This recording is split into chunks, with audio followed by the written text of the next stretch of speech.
ওই দিন যে ভূখণ্ডটি পূর্ব পাকিস্তান ছিল, সময়ের পরিক্রমায় আজকে এটি বাংলাদেশ।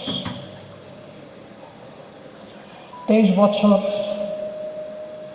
পাকিস্তানের একটি প্রদেশ হিসেবে আমরা একসাথে চলেছি।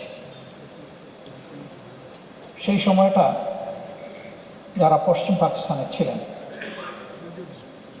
তারা পূর্ব পাকিস্তানের জনগণের সাথে ইনসাফপূর্ণ আচরণ করেননি।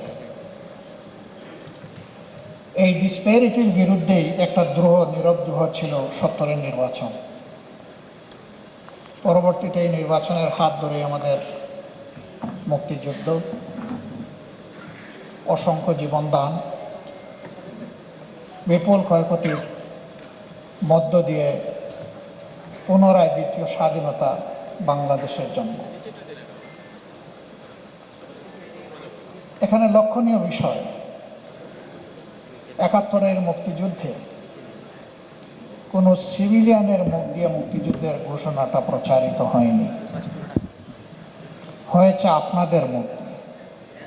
আপনাদেরকে সেলিউট।